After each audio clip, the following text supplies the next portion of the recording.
పెరిగిన వాడివి, ఇక్కడి విషయాలన్నీ తెలిసిన వాడివి. ఇక్కడే ఉంటే నీకు ధైర్యంగా ఉంటుంది, ఊరి గురించి కూడా ఆలోచించిన వాడివవుతావు అని ఇక్కడి బతకమని నేనే చెప్పాను.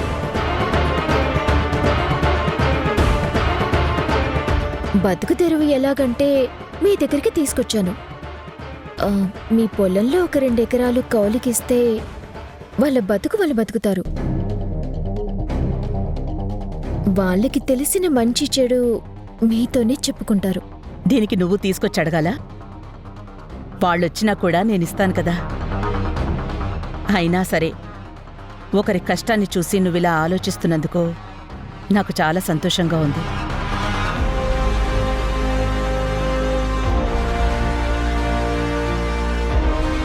అయితే ఎటూ పెళ్లి దగ్గరకొచ్చేసింది కాబట్టి ఈ పెళ్ళైపోని తప్పకుండా వాళ్ళకిస్తాను. అసలు ఈ పెళ్లిలో ఎక్కడా ఏ లోటు రాకుండా చూడాలని నేననుకుంటుంటే ఇదిగో నాకీయన ధైర్యంగా మారి ఈ పెళ్లి విషయంలో ఆయన ఆలోచిస్తున్న తీరు అంతా నువ్వు విన్నావు కదా. ఈ పెళ్లి పూర్తయ్యాక నువ్వు అనుకున్నట్టే చేస్తాను.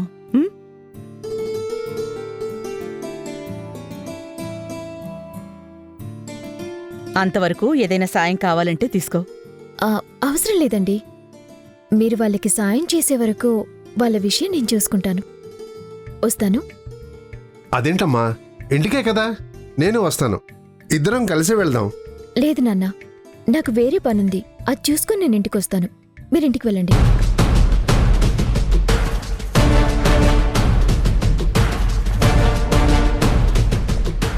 ఏంటమ్మా తన మాట ప్రవర్తన అనుమానించేలా ఉంది? అవును డాడీ, బయట నేను వార్నింగ్ ఇస్తే నాకు అంతకన్నా గట్టిగా వార్నింగ్ ఇచ్చింది. ఖచ్చితంగా ఏదో తేడా ఉంది.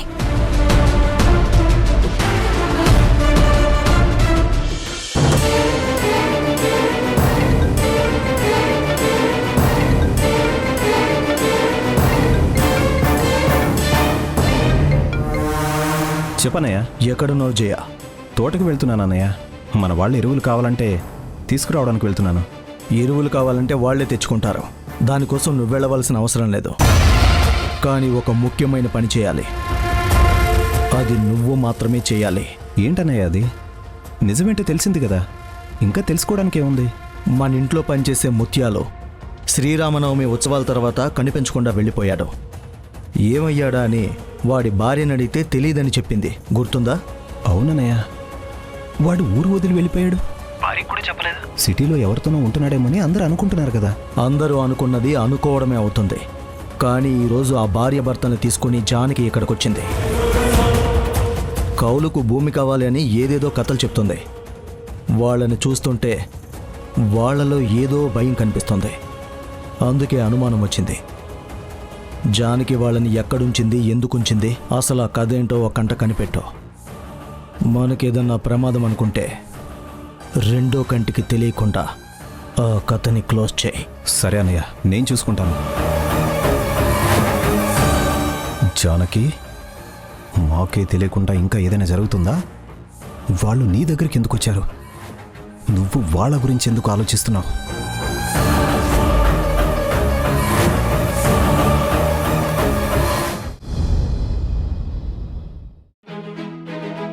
రండి.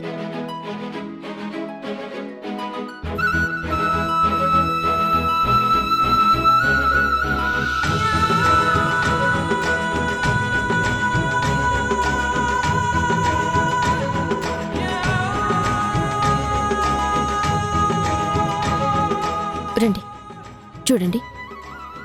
నేను చెప్పే వరకు మీరిక్కడే ఉండండి. అదేంటమ్మా ఇక్కడికి తీసుకొచ్చారు? అదేంటమ్మా, చెప్పాలి అని మమ్మల్ని అక్కడదాకా తీసుకెళ్లారు, కానీ నువ్వేమీ మాట్లాడలేదు. నేను చెబుదామనుకుంటే నన్ను కూడా మాట్లాడనివ్వలేదు. మళ్ళీ కౌలికి పొలం కావాలని ఏదో కొత్త మాట చెప్పావు. రుద్రాణి గారితో ఈ మాట చెప్పలేమని మాకు ముందే తెలుసుగా జానకి. అందుకే మేము ఎవరికి చెప్పకుండా ఊరు వదిలి వెళ్ళిపోదాం అనుకున్నాం. కానీ నీ వల్లే ఇక్కడ ఉండాల్సి వస్తుంది. ఏం జరుగుతుందో అని భయంగా ఉంది. నేను నిజం చెప్పలేక భయపడి ఆగిపోలేదు. అక్కడికి మనం వెళ్ళేసరికి వాళ్ళు ఎలా ఉన్నారో చూశారు కదా. ఆ విక్రమసింహబాబు బయటికి అలాగే నటిస్తారమ్మా, కానీ ఆ ఇంట్లో ఉంటూ వాళ్ల మీద ఎంత కోపాన్ని పెంచుకున్నాడు. ఆ భూమిని చంపాలని చూసినవాడు ఈరోజు ఆ భూమి గురించి అలా మాట్లాడుతూ ఉంటే వాళ్ళందరూ నమ్మి ఆయన్ని పొగుడుతూ ఉంటే నాకే చాలా బాధగా ఉందమ్మా. ఊసరవెల్లిలా రంగులు మార్చే ఆ మనిషి తను అనుకున్నది సాధించే వరకు ఇలా చేస్తూనే ఉంటాడు. నిజానికి తన నిజ స్వరూపం బయటపెట్టి ఆ ఇంటి నుంచి పంపించాలని నిర్ణయించుకొని మిమ్మల్ని తీసుకెళ్లాను. కానీ రుద్రాణి గారు మిగిలిన వాళ్ళు ఈ పెళ్లి గురించి ఎంతో గొప్పగా ఆలోచిస్తున్నారు. ఇంట్లో శుభకార్యం అనుకున్నప్పుడు ఎలాంటిదేదైనా తెలిసిందంటే ఎవ్వరూ తట్టుకోలేరు. ఇంటి పరువు పోతుంది అని బాధపడతారు. అందుకే ఈ పెళ్లి కార్యక్రమం పూర్తయ్యే వరకు ఈ నిజాన్ని బయటపెట్టొద్దు. భూమి పెళ్లి జరిగిన తర్వాత వాళ్ళ నిజ స్వరూపమేంటో వాళ్ల ముందు నేను నిరూపిస్తాను. అప్పుడు వాళ్ళు చేసిన పాపాలకి తగిన శిక్ష పడేలా చేస్తాను. సరేనమ్మా, అంతవరకు మేమిక్కడుండడం ఎందుకు? ఏదైనా ప్రమాదం వస్తుందేమో, మేం వేరే ఊళ్ళో ఉంటాం. నువ్వెప్పుడు రమ్మంటే అప్పుడు వచ్చి చెప్తాను. ఏ క్షణమైతే మీ బాధ్యత నేను తీసుకున్నానో మిమ్మల్ని రక్షించవలసిన బాధ్యత కూడా నా మీదే ఉంటుంది. మీరు ఈ ఊళ్ళో ఉన్నారని ఎవ్వరూ చూడలేదు. మీరెక్కడికి వెళ్లారు అని పెళ్లి వరకు వాళ్ళు అడగరు. అందుకే ఈ ఇంట్లో ఉండండి. ఇది కూడా మా ఇల్లే. మా తాతగారు ఎప్పుడూ కట్టించింది. ఇప్పుడు ఆ ఇంట్లో ఉంటున్నాం కాబట్టి ఈ ఇల్లు ఖాళీగానే ఉంటుంది. నేను ఎప్పట్లాగే బయట నుంచి తాళం వేస్తాను. మీకు కావాల్సిన భోజనం అన్నీ నేను పంపిస్తాను. మనం నిజం బయట పెట్టే వరకు మీరు ఈ ఇంటి లోపలుండండి. బయటికి మట్టుకు రావద్దు. ఏ భయమూ ఉండదు. నీకెందుకమ్మా ఇంత శ్రమ? ఆ ఇంటి విషయంలో నువ్వెందుకింత ఆరాటపడుతున్నావు? చెప్పాను కదా బాబాయ్, భూమిని చెల్లిగా అనుకున్నానని. నేను ఒక్కసారి నా అనుకున్నానంటే వాళ్ళ గురించి ఎంతవరకైనా ఆలోచిస్తాను. వాళ్ళకి ద్రోహం చేయాలని ఎవరనుకున్నా కూడా నేను క్షమించను. ఇక్కడే ఉండండి. మీరు మాత్రం బయటికి రాకండి. ఏదైనా అవసరం అనుకుంటే నాకు ఫోన్ చేయండి. పెరటి తలుపు తీసే ఉంటుంది. ఇట్నుంచి మాత్రం తాళం వేసే ఉంటుంది. బయటి నుంచి చూసే వాళ్ళకి ఈ ఇంట్లో ఎవరూ లేనట్టుగానే ఉండాలి. జాగ్రత్త.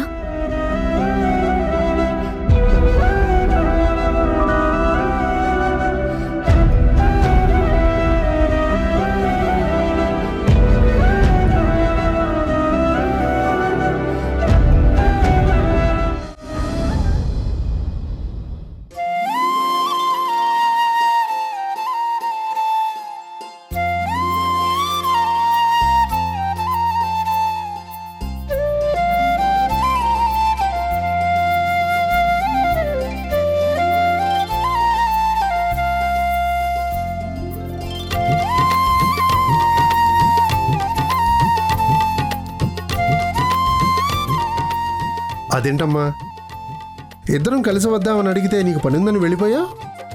ఏం పనో చెప్తే నేను నీతో వచ్చేవాణ్ణి కదా. ఎందుకు నాన్న మీకు శ్రమ? అందుకే మీరింటికొస్తారని నేను అలా చెప్పాను. నాకు తెలియని పనేంటమ్మా?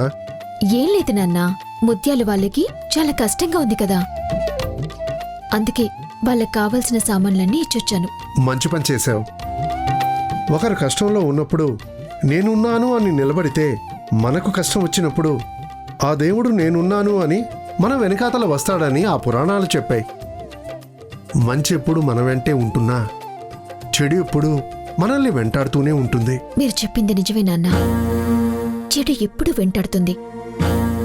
తెలియకుండా చేశామని ఎంత ధైర్యంగా ఉన్నా నిజం ఖచ్చితంగా తెలిసేలా చేస్తుంది. అది నిజమే, కానీ ఇప్పుడు నువ్వు ఇది ఎందుకు చెప్తున్నావు? ఏం లేదు, నువ్వు చెప్పిన దానికే చెప్పాను. సరేనమ్మా, నువ్వు వెంటనే వంట చేయి, నేను ఇప్పుడే వస్తాను. అదేంటి నాన్న, ఇంటికి ఇప్పుడే వచ్చారు కదా, అప్పుడే వెళ్తానంటారేంటి? వంట చేస్తానే భోజనం చేసి వెళ్ళండి. లేదమ్మా, పెళ్లికి కావాల్సిన సామాన్లు ఇంకా కొన్ని రావాల్సినవి ఉన్నాయి. అవన్నీ వచ్చాయో లేదో ఒక్కసారి చూసుకొని వచ్చేస్తాను. ఈ లోపల నువ్వు వంట చేయి, వచ్చి స్నానం చేసి తింటాను. సరేనా?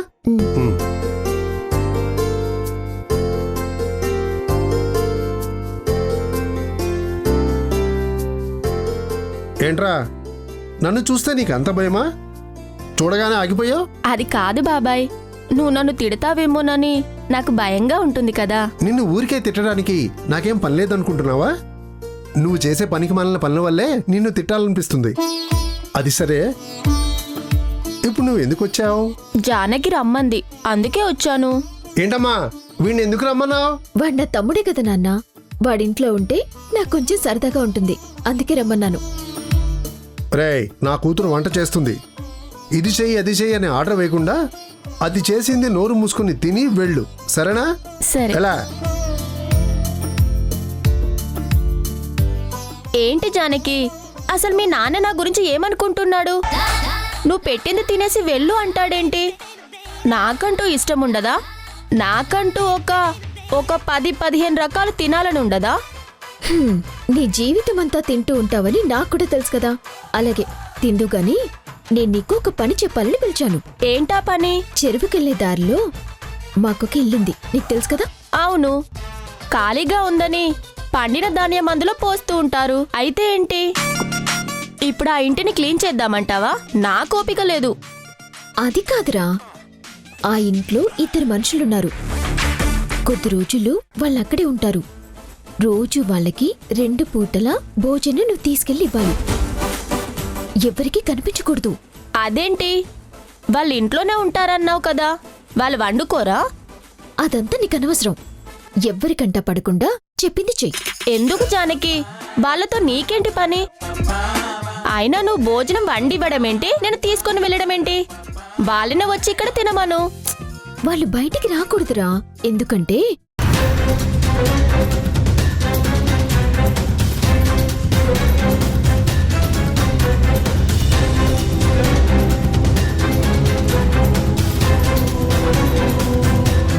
ఏంటి జానకి నువ్వనేది నిజమా?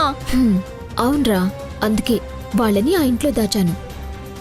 నువ్వు క్యారేజ్ తీసుకెళ్తే ఎవ్వరికీ అనుమానం రాదు. ఏదో ఆడుకోవడానికి వెళ్తున్నావు అనుకుంటారు. నువ్వు మాత్రం ఎవ్వరికంటా కనపడకుండా ఇవ్వాలి. సరే జానకి, అలాగే ఇస్తాను. సరే, వంట చేసాక పంపిస్తాను, కూర్చో.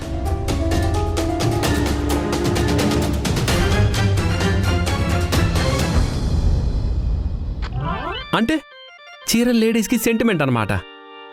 కుముద ఎప్పుడూ చీర కట్టుకోకపోయినా చీర విషయంలో లేడీ సెంటిమెంట్ బాగా వర్కౌట్ అవుతుంది. అంటే ఇప్పుడు నేను కూడా కుముదకి ఓ మంచి శారీని గిఫ్ట్గా ఇస్తాను. దాంతో కుముద మురిసిపోతుంది, నా ప్రేమ ఫలిస్తుంది. ఒక అందమైన అద్భుతమైన చీర నా కుముదకి నేనే ఫస్ట్ గిఫ్ట్ ఇస్తాను.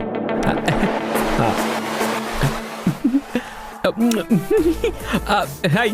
నమస్కారం బాబు. నమస్కారం. నేను చెప్పినట్టుగా మంచి చీరలు తీసుకొచ్చావు కదా? మంచి చీర? ఎంత మాట అన్నారండి? నేను అమ్మేవన్నీ మంచి చీరలేనండి. నా దగ్గర తీసుకుంటే సెంటిమెంట్ కూడా. ఆహా, ఆ సెంటిమెంట్ వర్కౌట్ అయ్యి నా పెళ్లి కూడా అయిందనుకో, ఆ పెళ్లికి సంబంధించిన చీరల కాంట్రాక్ట్ మొత్తం నీకే ఇస్తాను. నువ్వే తీసుకురావాలి. అలాగే బాబు. ఇంతకీ మీ పెళ్ళెప్పుడు? ముహూర్తాలు పెట్టినప్పుడు చెప్తానులే, కంగారు ఎందుకు. ఇప్పుడు నువ్వు చీర తీసుకొచ్చావు కదా, అది అందంగా ఉందా, అద్భుతంగా ఉందా, చూడగానే షాక్ అయిపోయేలా ఉందా? మీ కళ్ళతో మీరే చూడండి బాబు,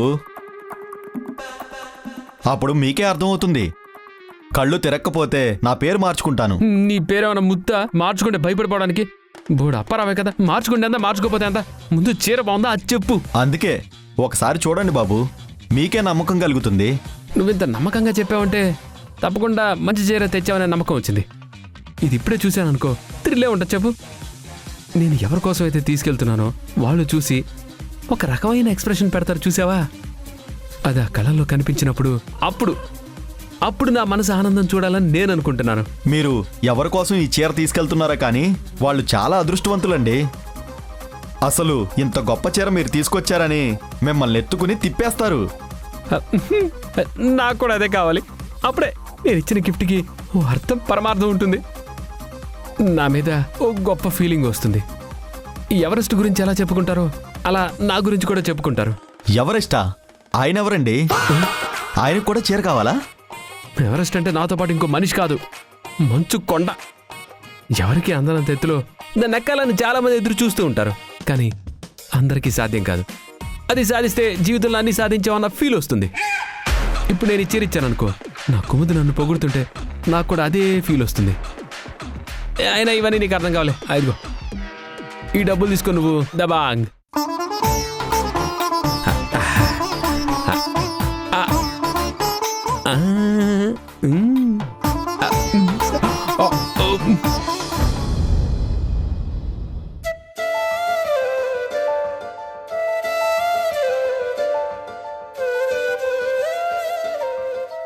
తినట్లేదేంటమ్మా? వెళ్ళి నీ కంచం తీసుకురా. నాకిప్పుడు ఆకలి లేదు నాన్న, నేను తర్వాత తింటానులే. సమయానికి భోంచేస్తేనే కదమ్మా ఆరోగ్యంగా ఉండేది. నేనేమీ పేషెంట్ని కాదు కదా నాన్న. ఆరోగ్యంగా ఉండేది అంటే అనారోగ్యంగా ఉన్నావని కాదు. ఎప్పుడు ఒక పద్ధతిలో ఉంటే ఆరోగ్యం బాగుంటుంది అని దాని అర్థం. తెలుసు నాన్న, ఊరికే సరదాగా అన్నాను. ఇప్పుడు ఆకలిగా లేదు, కాసేపు ఆగి తింటాను. సరే, నీ ఇష్టం అమ్మా.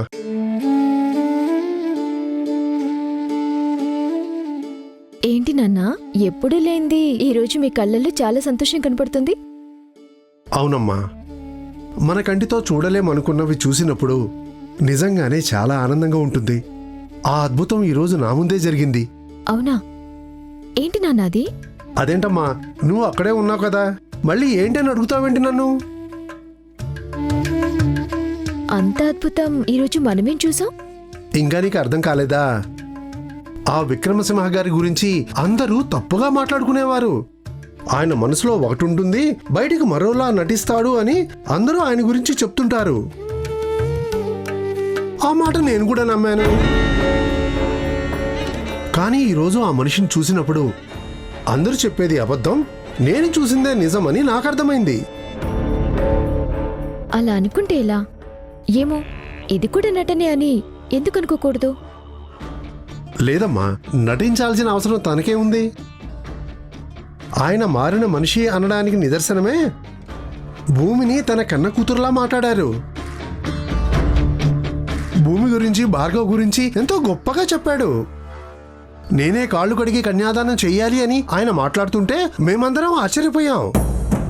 ఆ మాటలు విన్నాక నిజంగానే మారారు అనిపించింది. మీరంతా అమాయకులు నాన్న. ఎవరైనా 4 మాటలు మంచిగా మాట్లాడగానే వాళ్ళు మారిపోయారు అని నమ్మేస్తారు. ఎన్ని రోజులు మేక వన్నిన పొలలంటే పాత సామెత అనుకున్నాను. కానీ అలాంటి వాళ్ళ గురించి ఆ నానుడి వచ్చిందని ఇప్పుడే అర్థమైంది. తప్పమ్మా, మారిన మనిషి గురించి అలా మాట్లాడటం మంచిది కాదు. చూడండి నాన్న, కళ్ళ ముందు కనిపించేదంతా నిజం కాదు, మాటల్లో వినిపించిందంతా ప్రేమ కాదు. మనసులో ఏముందో తెలిస్తేనే మనిషి ఏంటో అర్థమవుతాడు. ఈ ప్రపంచంలో ప్రతి వ్యక్తి ఏదో ఒక సందర్భంలో నటిస్తాడు, కానీ ఆ విక్రమ్ సింహ మాత్రం ఎప్పుడూ నటిస్తూనే ఉంటాడు. ఆయన నిజ స్వరూపాన్ని చాలా అరుదుగా బయటపెడుతూ ఉంటాడు. అందరూ ఆయన గురించి చెప్పారు కదా అని నువ్వు కూడా అలా అనుకోవడం చాలా పొరపాటు అవుతుంది. చెప్పాను కదా, ఇన్నాళ్ళు నేను కూడా అదే అపోహలో ఉన్నాను. కానీ ఈరోజు ఆయన మాటల్లో స్వచ్ఛత, ఆయన చేతల్లో కనిపించే ప్రేమ నిజమని నమ్ముతున్నాను. ఈ భూప్రపంచం మీద చెడ్డగుణం లేని మనిషి అంటూ ఉండడమ్మా. దాన్ని మార్చుకున్నవాడే నిజమైన మనిషి అవుతాడు. అలా ఆయన మారాడు కాబట్టే ఆ ఇంట్లో ఆయనకు స్థానం దక్కింది. రుద్రాణి గారు ఆయన్ని అంత గౌరవిస్తూ ఆయన మాటకు విలువిస్తున్నారు. దాన్నైనా మనం గౌరవించాలి. అందరిలో మీరు దైవాన్ని చూస్తారు కాబట్టి అందరూ మీకు దేవుళ్లాగే కనిపిస్తారు. ఆ మనిషి నిజ స్వరూపం ఏంటో నేను తెలుసుకున్నాను కాబట్టి నాకు దయ్యంలా కనిపిస్తున్నాడు. భూమి విషయంలో తండ్రిగా ఆలోచించాడని మీరనుకుంటున్నారు, కానీ ప్రాణం తీసే యముడ్లా మారాలనుకున్నాడని నాకు తెలుసు. ఆ నిజం బయటకొచ్చిన రోజు అతని నిజ స్వరూపం ఏంటో మీకు అర్థమవుతుంది.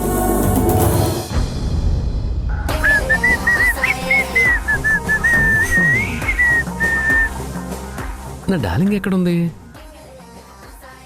అందరి ముందు ఇస్తే నీకేంటి ఇంత ఇంట్రెస్ట్ అంటారు, అదే ఎవరూ లేకుండా ఇస్తే ఖచ్చితంగా నాకు తనంటే ఇంట్రెస్ట్ అని అర్థం అవుతుంది. అందుకే ఎవ్వరూ చూడకుండా ఇవ్వాలి.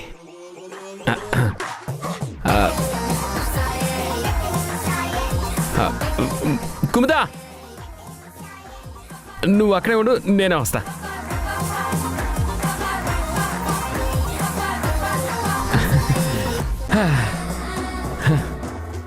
ఏంటి సర్ప్రైజ్ నీకోసమే. నాకు అసలు అలాంటివంటే చిరాకని నీకు తెలుసు కదా. ముందు ఇలాగే మాట్లాడతావు, కానీ నేను ఇచ్చింది చూశాక వావ్, నువ్వేనా ఇంత గొప్పగా ఆలోచించావని నువ్వే మెలికలు తిరుగుతూ నన్ను మెచ్చుకుంటావు. ముందు అదేంటో చెప్పు, తర్వాత మెచ్చుకుంటాను తిట్టుకుంటాను నీకే అర్థమవుతుంది. నీ మాట చాలా కోపంగా ఉన్నా అందులో కూడా ఓ రకమైన వైబ్రేషన్ ఉంటుంది తెలుసా. తెలీదు అంటే నువ్వు ఊరుకో కదా, నువ్వు ఏదనుకున్నావో అదే చెప్తావు. ఇంతకీ ఆ సర్ప్రైజ్ ఏంటో చెప్పు.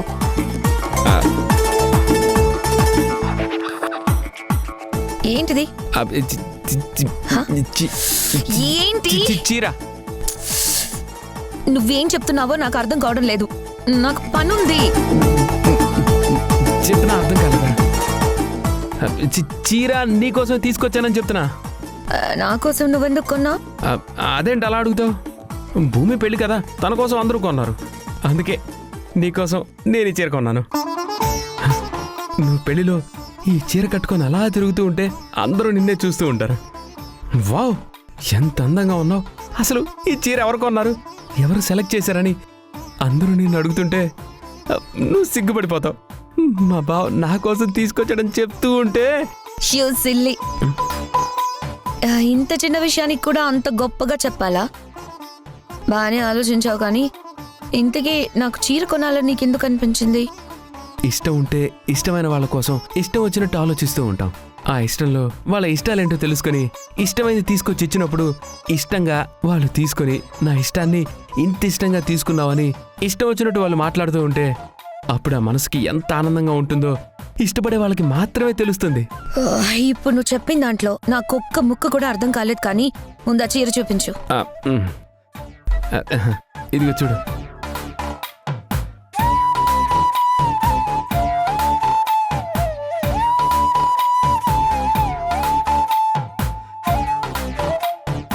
విక్రమ్ సింహ గారి గురించి మీరందరూ చాలా గొప్పగా అనుకుంటున్నారు, కానీ నిజానికి అదంతా నటన. ఆ ప్రేమ వెనకాల భయంకరమైన కుట్ర దాగుంది. మొన్న నేను ముత్యాల్ని తీసుకొచ్చాను కదా, అతను ఈ ఊరు వదిలి ఎందుకు వెళ్ళిపోయాడో తెలుసా? శ్రీరామనవమి ఉత్సవాల రోజున భూమిని ఎవరో తీసుకెళ్లారని అందరూ కంగారు పడ్డారు. ఆ రోజు ఆ రాముడి భూమిని కాపాడాడు. భూమిని ఎత్తుకెళ్లి చంపేయాలని విక్రమ్ సింహ గారు ప్లాన్ చేశారు.